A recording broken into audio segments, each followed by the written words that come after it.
चलो यहाँ पे समतल, उत्तल और लेंस और दर्पण दोनों का है ना। ये तुम्हारा क्लास 6, 7, 8 का है, समझ गए। ये सब में टॉपिक होगा प्रकाश, सब में एक ही टॉपिक पढ़ना है। तुम्हारा हो सकता है 5 में भी हो। तो साइंस में हमारा प्रकाश चैप्टर चलेंगे। प्रकाश क्या है? प्रकाश एक सीधी चलने वाली क्या है? ये कैसे चलती है? सीधी। यही क्वेश्चन आएगा तुम्हारा, प्रकाश कैसे चलता है? सीधी। जब भी गमन करेगा कैसे करेगा? प्रकाश कैसे गमन करती है? सीधी। ठीक है, समझ आएगा? बना लोगे? ध्यान देगा, ध्यान यहाँ देगा जो देखा है। तो प्रकाश कैसे चलता है? सीधी। आगे चलेंगे, आभासी किसे कहते हैं? आभासी प्रतिबिंब कैसे बनता है? यही कंफ्यूजन होता है, इसलिए इसको याद करोगे। आभासी, आभास करना, ठीक है। जिस प्रतिबिंब को पर्दे पर ना प्राप्त कर सके, सिर्फ आभास कर सकते हैं, ठीक है। जिस प्रतिबिंब को पर्दे पर ना प्राप्त कर पाए उसे हम क्या बोलते हैं? आभासी प्रतिबिंब कहते हैं। बना लोगे? सब्जेक्टिव में आएगा, आभासी प्रतिबिंब किसे कहते हैं? जिस प्रतिबिंब को, प्रतिबिंब मतलब समझ रहे हो ना, छाया, परछाई, मेरे जैसा दिखने वाला। तो जिस प्रतिबिंब को पर्दे पर ना प्राप्त कर सके उसे आभासी कहते हैं। बना लोगे? अगला है, उत्तल दर्पण में कैसा प्रतिबिंब बनता है? उत्तल, छोटा बनता है ना। उत्तल में कैसा बनता है? छोटा।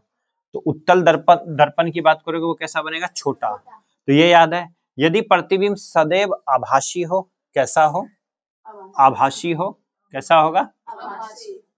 आभासी। तथा साइज में छोटा, यानी कि वस्तु से छोटा। आभासी और वस्तु से छोटा, तो वो कौन सा प्रतिबिंब? उत्तल दर्पण में बन रहा है। किसमें बन रहा है? आभासी और वस्तु से छोटा हो तो यह किसी उत्तल दर्पण में बना हुआ प्रतिबिंब होगा। समझ गए? अगला, समतल दर्पण, जिसे हम घर में रोज देखते हो। कितनी बार? 14 बार। कितनी हड्डियां? चेहरे में कितनी हड्डी? 14। तो क्या बार देखना है रोज शीशा? 14 बार। तो समतल दर्पण में कैसा प्रतिबिंब बनता है? यदि प्रतिबिंब सदैव बिंब के साइज का हो, अगर तुम जितने बड़े खड़े हो उतना ही बड़ा होगा।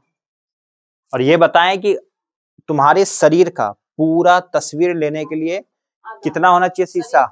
शरीर का आधा, तुम्हारी हाइट का आधा। ये क्वेश्चन आएगा तुम्हारे में। तो हमेशा बिंब के साइज का बना हो और दर्पण के समतल होगा। दर्पण कैसा होना चाहिए? समतल होगा, तभी बनेगा, ठीक है। बिंब के सदैव बिंब के साइज, और हमेशा समतल दर्पण में कैसा हमें वो चाहिए? शीशा आधा, तुम्हारे शरीर के हाइट का आधा, ठीक है। अगला, वास्तविक प्रतिबिंब कैसे कहते हैं? जैसा हम दिख रहे हैं।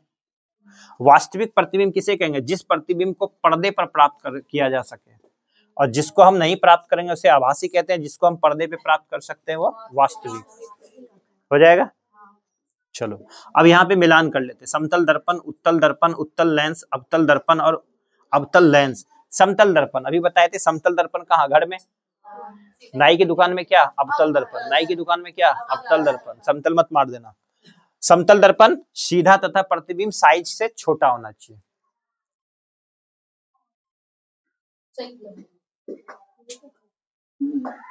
नहीं, गलत है, छोटा नहीं। बिंब के साइज के प्रतिबिंब होगा। देखो ये 4 में जाएगा, ये गलतियां बना दी है, उसमें गलती था इसीलिए कंफ्यूजन हो गया था। चलो इसको मिटा के करते हैं। हाँ देखो, तो समतल दर्पण में कैसा होगा? प्रतिबिंब सीधा तथा बिंब के साइज का हो, हमारे बिंब के साइज का हो।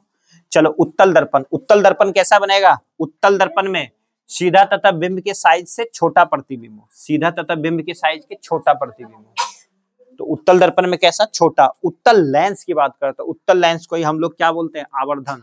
आवर्धन लेंस की भांति उपयोग करेगा, ठीक है। अगला, अवतल दर्पण की बात करते हैं। अवतल दर्पण कहाँ प्रयोग करते हैं? चिकित्सा में। बड़ा प्रतिबिंब चाहिए, दांत में कीड़े लग गए तो उसको कैसे देखता है? अवतल दर्पण से। तो कौन प्रयोग करेगा? चिकित्सा में, यानी कि डॉक्टर लोग प्रयोग करते हैं दांतों के आवर्धन प्रतिबिंब बनाने के लिए, यानी कि उसको बड़ा करके देखने के लिए।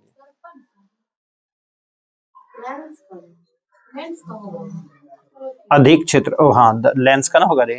अच्छा, लेंस का प्रयोग। धूर वर्ग, ये हो कंफ्यूजन हो रहा है, सारा ही कचड़ा बना दिया लगता है इसमें। चलो ये इधर चलेगा। हाँ, अवतल दर्पण में कैसा प्रतिबिंब? अधिक क्षेत्र का दृश्य तथा प्रतिबिंब बनाने के लिए। अधिक क्षेत्र का, और ठीक है चलो अब सही है, उसको सही कर लेना, वो गड़बड़ हो रहा था। वहां जो है ना 6 ऑप्शन तुम्हारा दे रखा था और 5 ही सवाल दे रखा था, इसलिए कंफ्यूजन हुई है। समझ गए? इजी है। चलो अगला चलते हैं। यहाँ तुम्हारा ये तुम्हारा आएगा, तुम दोनों का आएगा, 10th में भी आएगा। अवतल दर्पण, दो नंबर का सवाल, अवतल दर्पण के कोई दो उपयोग बताओ, उत्तल दर्पण के कोई दो उपयोग बताओ। लेंस में नहीं, अवतल दर्पण। तो अवतल दर्पण का प्रयोग एक अभी बताए थे। अरे यार दर्पण ही होगा यार, अब मारेंगे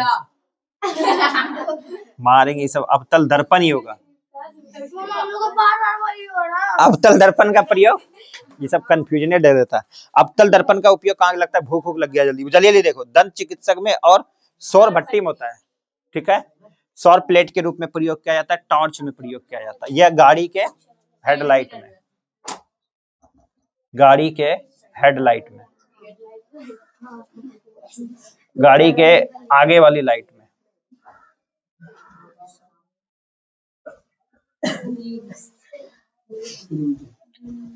गाड़ी में जो आगे की लाइट होती है उसमें प्रयोग होता है अवतल दर्पण का। अगला उत्तल दर्पण का प्रयोग कहाँ करते हैं, दो ही याद का, गाड़ी के पश्च दृश्य, पश्च दृश्य यानी कि पीछे के दृश्य को देखने के लिए, और रोड पर लगे परावर्तक लैंप जो लगाए जाते हैं वो भी किसका बना होता है, उत्तल का, ताकि वो प्रकाश को फैला सके, ठीक है। चलो ये समझ आ जाएगा, उत्तल दर्पण का दो लिखोगे और अवतल दर्पण का दो लिखोगे, समझ गए, आ जाएगा, बन जाएगा। तो इसको सही कर लो, कर लिए पक्का। चलो अब फटाफट सुनाओ जो याद करके आया।